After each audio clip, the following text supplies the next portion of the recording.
가정을 굳건하게 지켜라. 오늘 하나님 말씀입니다. 우리 사회를 유지하고 또 우리가 행복을 누리도록 하기 위해서 하나님이 세워주신 기관이 세 개죠. 국가와 교회와 가정, 세 가지입니다. 근데 이것을 하나님 이것을 너무너무 중요한 것을 누가 아냐면 사탄이 알아요. 그래서 사탄이 집요하게 이 세 기관, 국가, 교회, 가정을 허물어 버리려고 공격을 해댑니다. 우리가 이 세 중에 한 가지라도 불안정하면 우리가 불편함을 넘어서 불안해지고 불행해져요. 그래서 사탄이 집요하게 공격하지만 우리는 이 셋을 힘써 지켜야 돼요. 누구를 위해서? 첫째, 하나님이 기쁘시도록 하나님을 위해서 지키고 우리가 함께 행복하기 위해서 이걸 지켜야 됩니다. 사탄이 이 셋을 공격하는데 특별히 가정을 공격하는데요. 가정을 허무는 가장 좋은 효과적인 방법이 뭐냐면 음행을 부추기는 거예요. 음행을 부추기면 가정이 막 무너지는데 우리나라에 지금요 간통죄가 없어요. 언제부터 없냐면 2015년 헌법재판소가 세상의 간통죄를 위헌이라고 결정했습니다. 2015년 헌법재판관이 누군지 모르겠는데 헌법재판관이라는 것은 우리나라 최고의 사법기관인데 거기서 이걸 위헌이라 결정해버리면서 간통죄가 없어져서 이제 막 가정이 허물어지는데 가속도가 붙었어요. 헌법재판관들이 정말 저 대단한 존경스러운 분들이 결정해서 우리가 맞구나 이렇게 되는데 어떻게 그걸 위헌으로 결정할 수 있어? 지금도 헌법재판소를 우리가 모두 바라보고 있는데 이들이 엉터리 결정하는 것 때문에 사람들이 화가 나니까 헌법재판소가 아니라 편법재판소다. 또 화가 나는 사람은 헌법개판소 아니냐 이렇게 화를 내기까지 하고 있는데 이 음행이라고 하는 것은요 음행의 마지막은 언제나 어디로 가냐면 동성애로 가요. 이 국가 망하는 짓이고 세기말 현상입니다. 우리 하나님께서는 동성애를 뭐라 그러냐면 역겹다. 토에바라는 히브리어 단어를 쓰셨죠. 몇 번이나 그렇게 말씀하셨어요.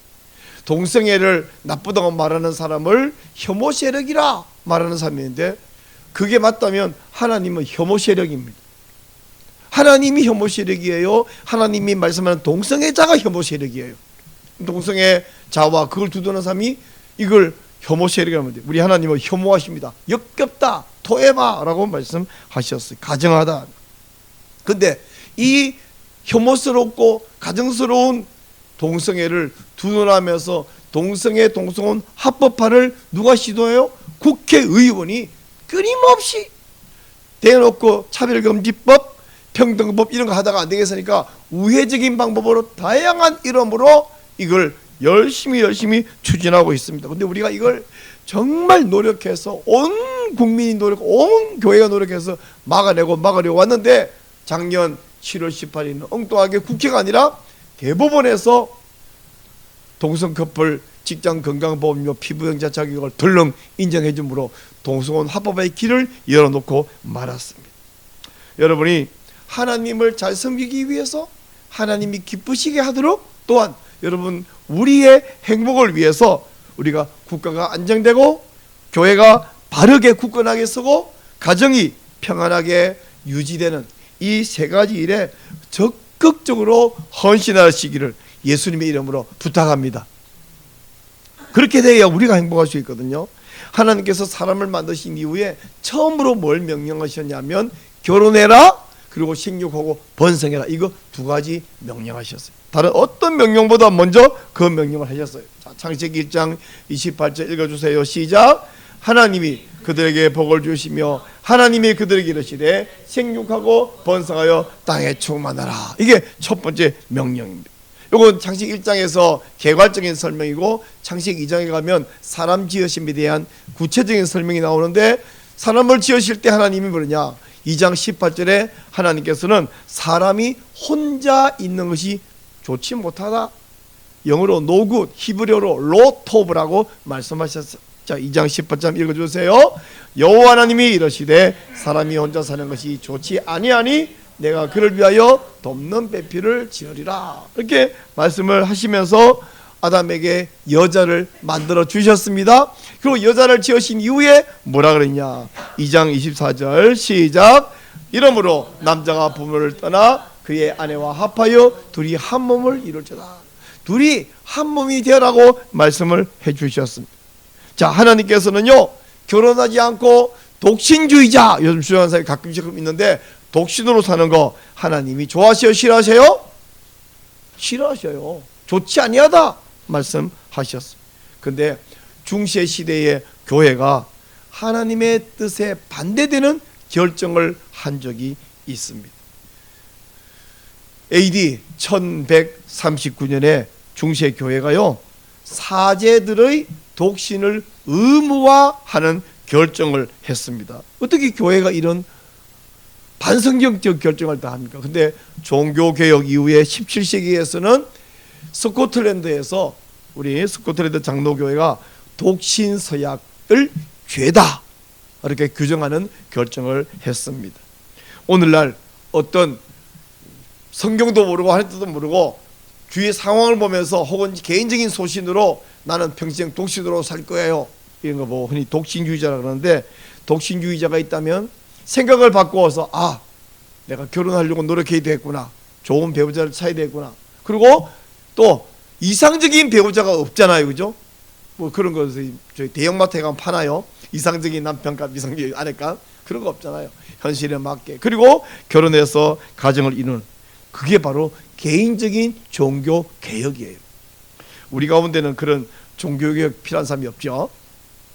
자, 독신도 하나님이 싫어하시고 잘못됐다, 로토브라고 말씀하셨지만, 또 한 가지 문제가 있냐면 하나님은 결혼한 이후에 이혼하는 것도 싫어하십니다. 자, 우리 말라기 2장 16절 시작. 이스라엘 하나님 여호와가 이르노니 나는 이혼하는 것과 옷으로 학대를 가리는 자를 미워하느라, 만군의 여호와의 말이니라. 나는 이혼한 자를 미워하느라. 여기서 이혼한다는 말은 서로 합의해서 이혼하는 말이 아니라 아내를 내버리는 것을 주로 이야기합니다. 좀 이따 더 이야기할게요. 예수님께서 이 바리새인들에서 물을 때에 창세기 2장 24절을 인용해갖고 부부는 한 몸이 될지니라. 이제 한 몸이야, 한 몸. 육신적으로 보기에는 떨어지는 거이지만 하나님 눈으로 볼 때는 둘이 다 붙어버린 거예요. 하나예요. 몸 하나가 붙어 있는데, 우리 그에 가끔 매우 가끔 일란성 쌍둥이에 이렇게 붙어 있는 샴 쌍둥이 이야기 나오잖아요. 그걸 막 잡아 당기면 떨어집니까? 안 떨어지잖아요. 절대로 떨어지면 안 되잖아요. 그것처럼 우리가 한 부부가 붙으면 이거는 눈에 보이기는 두 사람이지만 하나님은 하나라는 거죠. 한 몸. 이걸 나눌 수 없다, 예수님 말씀했어요. 그래서 예수님께서 나눌 수 없다고 했는데 나눌 수 있다 주장하는 것은 예수님의 제자가 아니죠. 누구 제자예요? 마귀의 종입니다. 여러분, 완전한 예수님의 제자가 되시기를 축원합니다. 오늘 우리에게 주신 이 말씀에서 예수님께서 이혼 문제에 대해서 자세하게 말씀드립니다. 첫째는 이혼에 관한 사람들의 오해를 지적해 주시고요. 둘째는 이혼에 대한 잘못된 관행을 지적하시고요. 셋째는 이혼하려고 하는 사람의 그 동기가 얼마나 악한가, 악한 동기를 지적해 주고 있습니다. 그래서 오늘 설교 제목은 가정을 굳건하게 지켜라. 시작.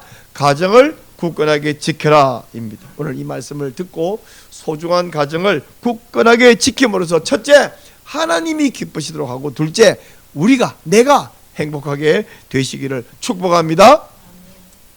우리 예수님께서 이제 공생애를 마치시고요, 주로 갈릴리와 갈릴바다 또 저 가브나움 중심으로 또 저 북쪽 두로 시돈까지도 이렇게 활동을 쭉 하셨잖아요. 이제 공생애를 마치고 유대로 이렇게 오십니다. 유대로 오신 이유는 평소에 유대에 왔다 간 적이 있어요, 여러분. 그러나 이번에 오는 것은 마지막으로 오는 거고, 유대 가면 예루살렘 가서 이제 잡혀 십자가에 못 박히실 거죠. 이럴 때에 바리새인들이 와가지고 이혼 문제를 질문했습니다. 예수님께서 바로 그들의 질문하는 그 순간을 teachable moment, 가르침의 순간들로 포착해서 이혼 문제에 대해서 잘못된 생각을 바로잡아 주셨어요. 이제 이때가 지금 예수님이 이제 곧 십자가에 못 박히기 한두 주밖에 안 남았어요. 이제 어쩌면 죽기 직전입니다. 남들이 볼 때는 예수님 죽어가는 게 안 보이지만 예수님 당신은 아시잖아요. 죽어가기 직전에 이 말씀을 했다는 것은 이혼 문제, 가정 문제가 그만큼 중요하다 하는 것을 알 수 있습니다. 바리새인들의 질문은 그냥 궁금해서 묻는 게 아니에요. 예수님을 어떻게 공경에 빠뜨릴까 해서 질문하는데 3절 말씀을 한번 봐보세요. 3절 이렇게 됐어요. 바리새인이 예수께 나와 뭐랍니까? 그를 시험하여 이르되. 궁금해서 묻는 게 아니라 예수님을 어떻게 시험에 빠뜨리고 공경에 빠뜨리냐 하고 시험하여 이르되 라고 말하면서 질문을 했습니다. 사람이 사유가 있으면 이혼한 거 옳습니까? 이렇게 물을 때에 예수님의 첫 번째 대답은 이혼하면 안 된다. 왜 안 되느냐? 하나님 둘이 한 몸이 될지니라. 한 몸이 되어 둘이 다시 나눠 놓을 수 없다. 이렇게 말씀했어요.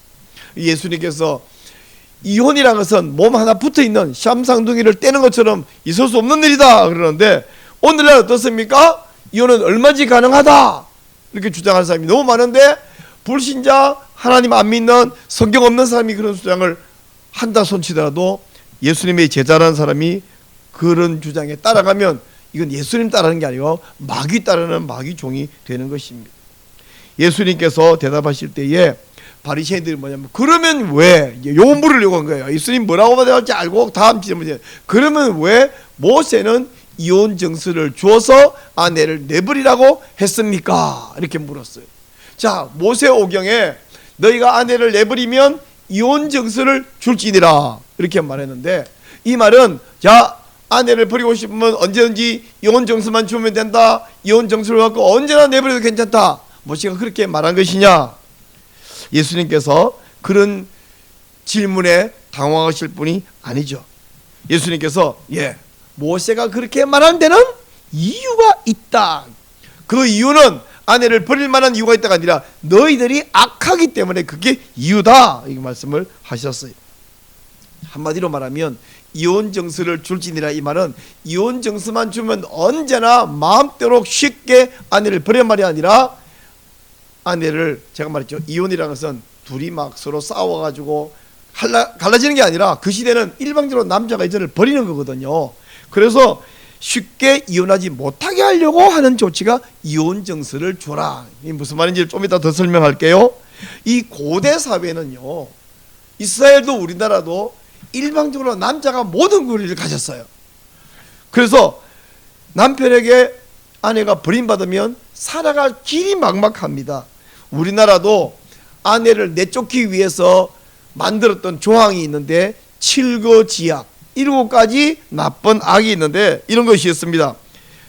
시부모에게 불순한 거, 아이를 낳지 못하는 거, 음탕한 거, 이 음탕한 거 나쁘죠. 질투하는 거, 질투는 누가 안 하나? 그 다음에 나쁜 병이 있다. 말이 많다. 말이 얼마나 많아야 칠거지약일까요? 도둑질한다. 이게 7가지예요. 어떤 것들은 정말 그건 안 되지 싶은 되는데 어떤 거는 그게 그 사람 죄야. 또 말이 많다. 얼만큼 여자는 원래 말이 좀 많거든 남자보다. 그죠? 뭐 조사에 의하면 남자가 몇 마디 할 때 여자 몇 마디 할 때 계산 나와 있는 거 있잖아요. 근데 기분 나쁘면 얘 말이 많다 하겠죠. 하여간 이렇게 해서 내보내려 하는데 어떤 부인은 너무 착해가지고 칠거지약에 하나도 안 걸리는 정말 다소곳한 부인이 있어.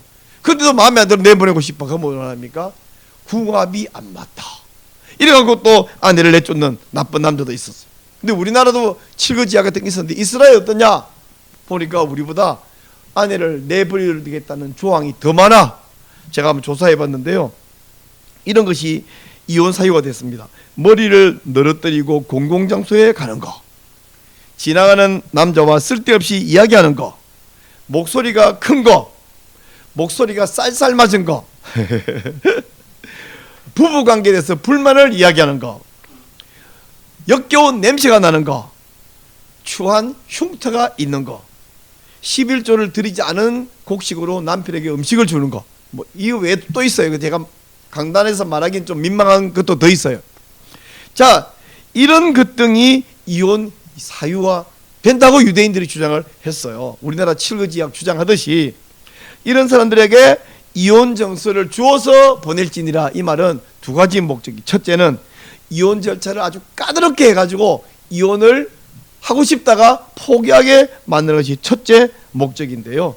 이혼 정서를 어떻게 쓰느냐, 이렇게 미슈나라는 이 유대 문헌이 있거든요. 유대 문헌 우리가 아는 거에 탈무드 있죠, 탈무드. 그 다음에 또 유명한 것이 미슈나가 있고 또 하나 미드라시라는 게 있어요. 이 미시나에 보면 미시나에 보면 우리도 성경에 보면 뭐 창세기, 출애굽기, 레위기 있듯이 미시나에 한 부분이 귀틴이라는 게 있어요. 귀틴 9장 3절에 어떤 내용이 있냐면 제가 이거는 익숙하지 않아서 보고 말씀드릴게요. 첫째, 남편과 아내가 함께 법원에 가야 된다. 둘째, 친척 관계가 없는 3명의 판사 앞에서 이혼 정서를 써야 된다. 판사 3명이에요. 그것도 친척 관계 있으면 안 돼. 복잡해지죠. 이혼 정서는 반드시 검은색 잉크를 가지고 거위 털로 만든 펜을 사용해야 되고 거위가 흔합니까? 갈대펜이 아니에요.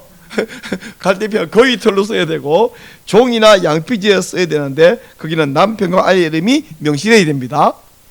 그리고 반드시 히브리어로 써야 되고 그리고 12줄의 율법 토라의 문구가 들어가야 됩니다. 그리고 이 이혼 정서는 반드시 낮에 전달해야 되는데 증인과 함께 가서 아내의 손에 직접 지어줘야 됩니다. 그리고 이것은 아내에게 전달하는데 절기 바로 전날, 안식일 바로 전날, 그리고 이 새해라는 우리 이 티시리월 7월 1일 바로 전날은 이걸 전달하면 안 된다. 그리고 전달할 때 남편은 아내에게 반드시 이렇게 선포를 해야 된다고 합니다. 이 정서가 당신이 내게서 풀려나 자유의 증거로 사용될 것이며 당신은 원하는 남자와 다시 결혼할 수 있어. 이렇게 말하면서 전달을 해야 한다는 거예요. 자, 이 정도 되면 남편 중에서 아주 도저히 안 되겠다는 사람 말고 그냥 이 마음에 안 들어 이혼할까 생각하는 사람 중에 어때겠어요? 우리 속칭 더러워서 안 하고 말겠다. 이혼하려고 하다가 포기하겠다는 마음이 생기지 않겠어요? 쉽게 말하면 이혼께 쉽게 하지 말고 이혼을 할 마음을 포기해라. 이런 이야기로 이혼 정서를 주라는 이야기예요. 근데 이렇게 까다롭게 해도 그래도 이혼하겠다는 사람이 있겠죠. 이제 이혼 정서를 주라는 두 번째 목적은 뭐냐면 버림받은 여자는 소속은 남편인데 남편에게 시주 버림받았으니까 이 사람은 이제 살아갈 길이 없는 거예요. 한마디로 아예 먹고 살 수가 없는 거예요. 요즘하고 달라서. 그러니까 적어도 또 누군가 그래도 이 여자를 받아들일 만한 뭔가 좀 아내를 구하기가 어려운 남편이 있을 거 아니에요. 그러면 법적으로 자유가 있어야 그런 버림받은 여자라도 맞이하고 싶은 사람이 맞이할 수 있는데 법적으로 그 남자의 소속이면 다른 자가 맞이하는 순간 이 간음이 되고 법적 죄가 되잖아요. 그러니까 누군가에라도 다시 결혼하고 시집갈 수 있는 기회를 줘라. 그래야 그 여자가 살아갈 거 아니냐. 이 두 가지. 첫째는 이혼 못하게 하려고, 둘째는 그래도 버림받았으면 살 수 있는 기회를 줘라. 이런 뜻인데 이걸 유대인들이 오해해가지고 모세율법에 이혼 정서만 주면 언제든지 이혼할 수 있다. 이렇게 오해를 한 거예요. 그래서 예수님께서 8절 말씀 보니까 자, 우리 8절 한번 보겠습니다. 같이 시작.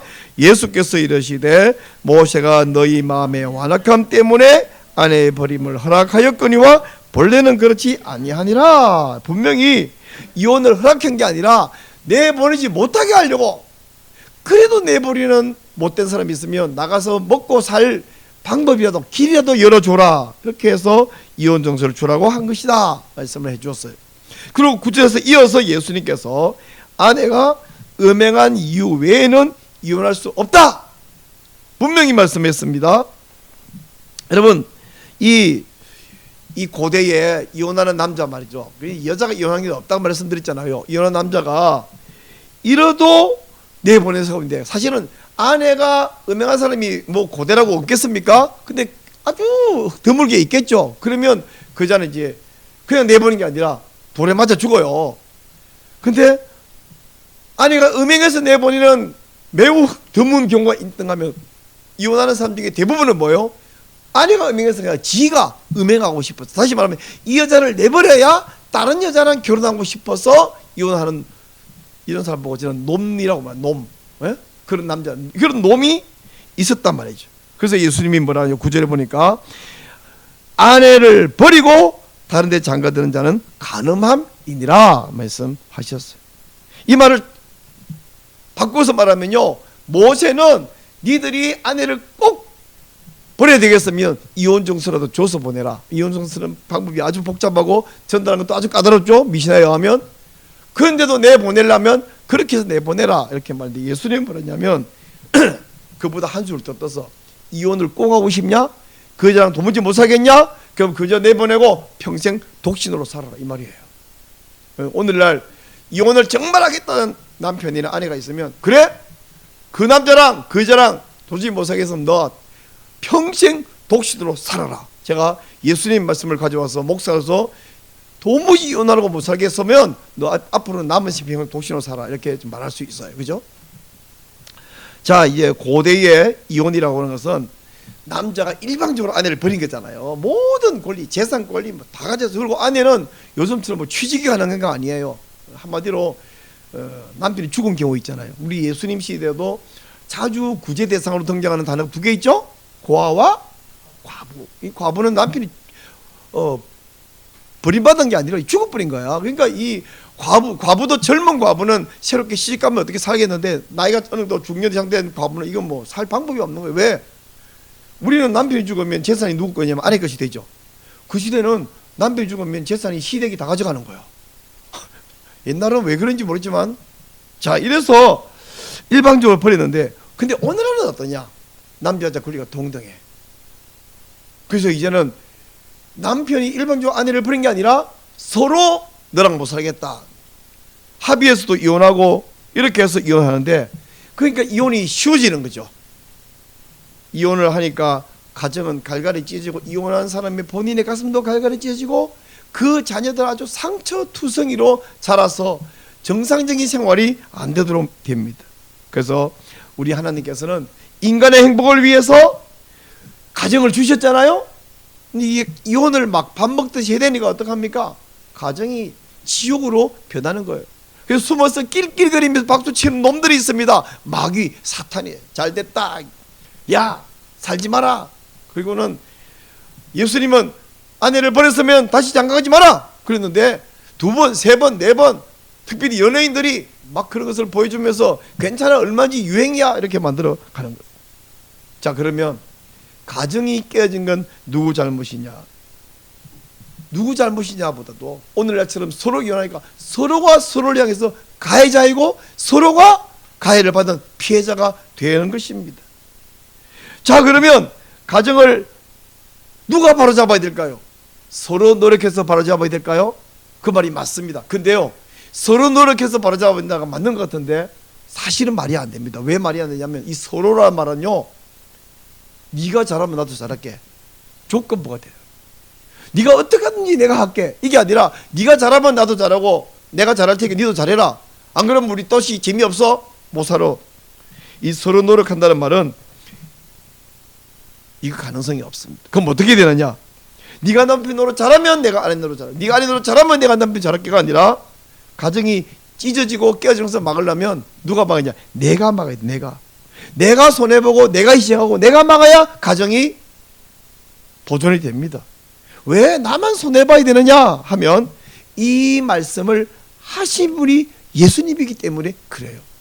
예수님이 어떠냐면, 우리 하나님과 사람이 언약으로 맺은 것을 깼어요. 누가 깼어요? 하나님이 깬 적이 있습니까? 한 번도 없습니다. 일방적으로 사람이 깼어요. 호세아를 보세요. 아내가 음란하게 딴 남자 찾아 도망갔어요. 근데 예수님께서 호세아야, 네 아내를 가서 빚 갚아주고 데려와서 그 여자랑 살아라 이렇게 말씀. 아니, 선지자를 보고, 요즘 말하면 목사 보고 어떻게 그런 음탕한 아내를 다시 데려와 살아라 합니까? 왜냐하면 그게 내 모습이기 때문에, 너 호세아, 너는 나의 모습을 평생 실현하고 살아라. 이게 호세아서의 핵심 아닙니까? 하나님께서 호세아 외에도 자주 하나님과 인간관계를, 하나님과 하나님 백성 관계를 남편과 아내 관계로 비유해서 설명하시거든요. 지금 하나님께서 사람에게 언약을 깨고 도망간 사람에게 은혜를 베푸고 다시 되찾아오는 이것을 말씀하시는, 우리 예수님께서 일방적으로 관계를 깬 우리를 위해서 와서 십자가에 못 박혀 죽으시면 일방적으로 손해보고 일방적으로 희생하시고 일방적으로 헌신하셨어요. 바로 그 예수님이 우리 보고 네 가정을 굳건하게 지켜라, 이혼하지 말라 이렇게 말씀하셔요. 그렇게 내가 노력하고 내가 헌신해서 가정을 지키면, 호세아가 그렇게 하면 하나님이 잘했다. 너 바보니 왜 그렇게 사니 하지 않고 너 잘했다. 그렇게 말씀하세요. 그리고 그렇게 되면 결과가 어떻게 되냐? 내가 행복해지고요. 우리가 행복해지고요. 우리 가정, 우리 교회, 우리 국가가 행복해집니다. 그러면 그 가정에 있는 내 자녀가 그 가정 안에서 천국을 맛볼 수 있습니다. 그러므로 예수님을 따르는, 마귀를 따르는 게 아니라 예수님을 따르는 제자는 예수님처럼 노력하고 헌신하고 희생해서 가정을 굳건하게 지켜야 되는 줄 믿으시기 바랍니다. 사탄은요, 가정도 공격하지만 제가 말했죠. 국가와 교회와 가정이 있다고. 근데 국가와 교회도 공격해요. 국가와 교회는요, 말하자면 확대된 가정이라고 말할 수 있거든요.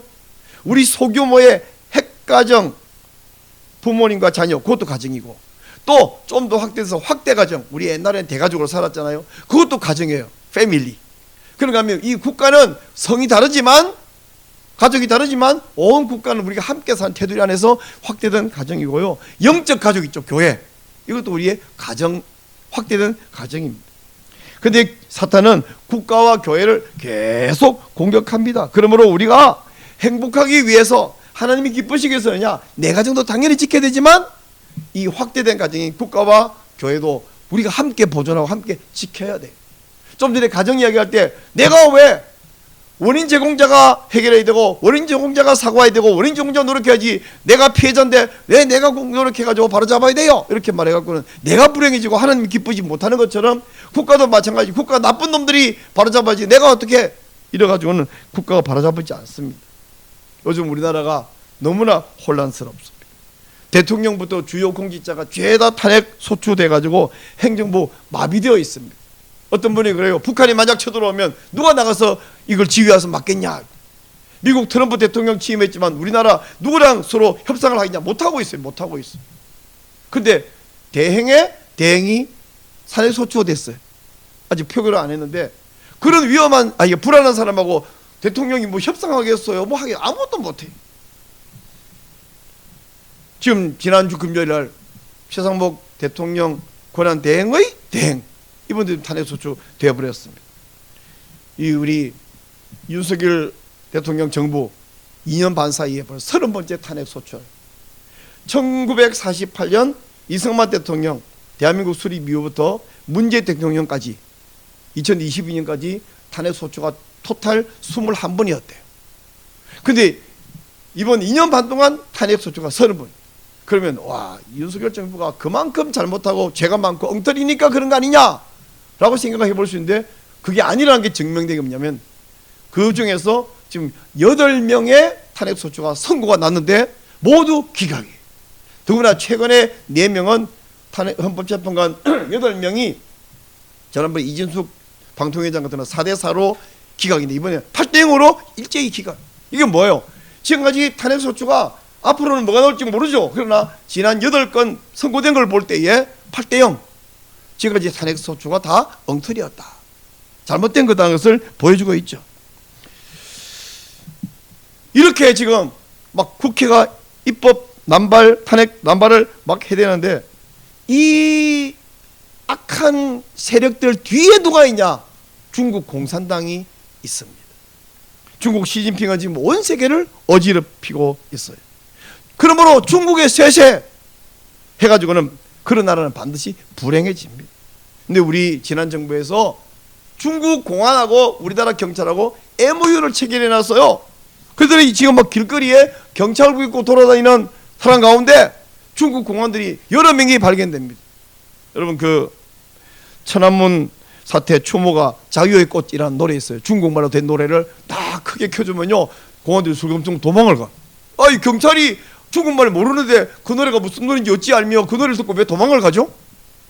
내가 직접 경험했어요. 직접. 이해가 안 되잖아요. 그런가 하면 경찰복 입고 서 있습니다. 근데 그 사람에게 말을 걸면 한국말을 대답을 안 해. 경찰인데 대답을 못 해. 그리고 옆에 사람들이 왜 그러세요? 이분 괜찮은데요. 아니, 이분 비키시고 당신이 이름 뭐고 계급은 뭐고 소속이 뭡니까? 그러면 말을 안 해. 경찰이 왜 한국말을 안 하지? 직접도 봤고 영상도 많이 봤습니다. 이런 사람 한국 경찰 맞을까요? 중국 공안일까요? 그러니까 하면 최근에 중국이요, 우리나라 서해에 그 중간 지역에 저런 구조물을 설치했습니다. 그래서 알박기를 하고 있습니다. 또한 우리나라의 선거에 우리 중국인들이 얼마나 많이 개입하고 있는지, 저기 보여드린 자료는 2023년 6월 자료니까 그 이후에 훨씬 더 많아졌을 거예요. 10만 명이 넘는 사람이 우리나라 선거권을 가지고 지방선거에 막, 그럼 우리나라 사람이 중국에서 살면 3년 이상 살면 저런 선거를 갖냐? 아니죠. 왜 중국에 이렇게 우리가 스스로 속국이 되고 있는지, 대체 무슨 약점이 잡혔는지 내가 눈으로 안 봐서 모르지만 크나큰 약점이 잡혔던지 아니면 마음으로 스스로 속국이 되든지. 그런가 하면 중국인들이 온갖 특혜를 받아서 정부 요직에 막 들어가요. 대학교에도 얼마나 쉽게 입학하는지.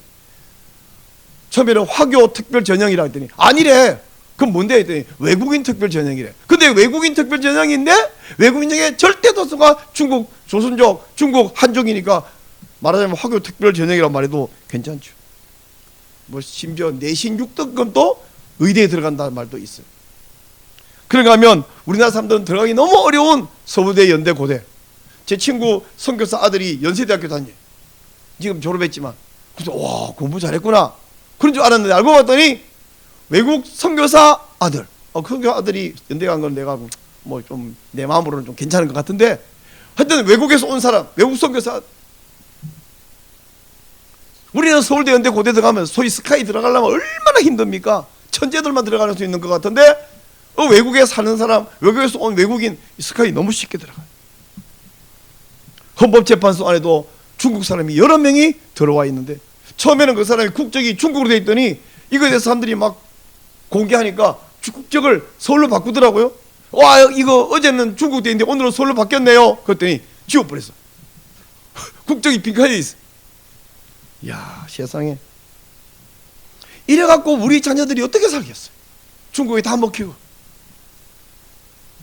지금 우리나라 사람들이 주말마다 나라를 살리겠다고 수백만 명이 모여가지고 막 소리를 지르는데, 이분들이 누가 차비라도 주냐? 자기 돈으로 차비하고. 우리 경기도 온 사람들은 차비가 뭐 왔다 갔다 해봐야 10,000원도 안 들었는데 지방서 몇만 원이 들잖아요. 자기 돈으로 밥 사 먹고 자기 돈으로 차비해가면서 모이는 이유는 뭐냐? 자기가 나라를 위해서 잘못했을 때문이 아니라 내가 사는 나라, 이게 큰 가정이니까 이걸 지키기 위해서 이렇게 한두 사람도 아니고 수백만 명이 헌신하고 있습니다. 옛날 고대는 우리가 영화나 보면 전쟁 어떻게 하냐면 우리 편 저쪽 편이 이렇게 한 줄로 쭉 쓰고 시작 그러면 공격 앞으로, 뭐 미리 몰래 막 총쏘 이런 게 없어요. 활동 몰래 쏘기, 공격하면 그냥 맞붙어 싸운. 오늘날 전쟁은 어떻습니까? 이제는요, 전방도 없고 후방도 없고 총도 없고 포도 없고 대포도 없고 활도 없고 아군도 적군도 구별이 안 되고 군인과 민간이 구별이 안 되는 오늘날 전쟁은 게릴라 전도 아니고 이제는 하이브리드 전쟁이라, 우리 대한민국 전체가 지금 하이브리드 전쟁을 벌이고 있습니다. 심지어 평소에 친구였는데 같은 동료 혹은 동기였는데 그 안에 악군과 적군으로 나눠지는 이런 양상을 보이고 있는데, 감사한 것은 국민들이 이걸 왜 내가 해야 되냐고 하지 않고 집에 있으면 화병 나서 못 살겠어 내가 나왔다, 화병 안 걸리기 위해서 내가 나왔다, 그러고는 모두가 나서서 함께 나라 지키겠다고 애쓰고 있는데, 누굴 위해서냐면 내 행복을 위해서 그렇게 하고 있습니다. 다시 이제 성경 본문으로 돌아가 보겠습니다. 오늘 본문 제목, 말씀 제목은 가정을 굳건하게 지켜라.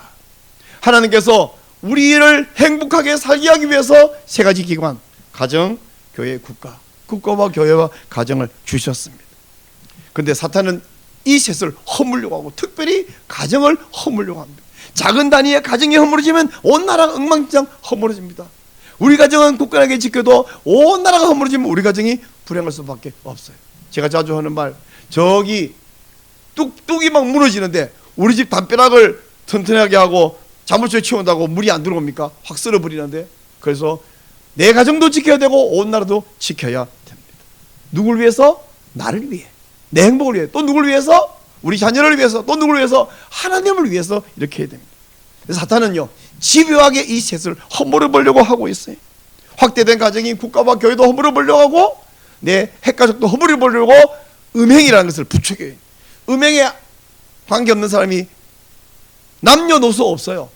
남녀노소 누구나 이 음행에는 걸려들게 마련.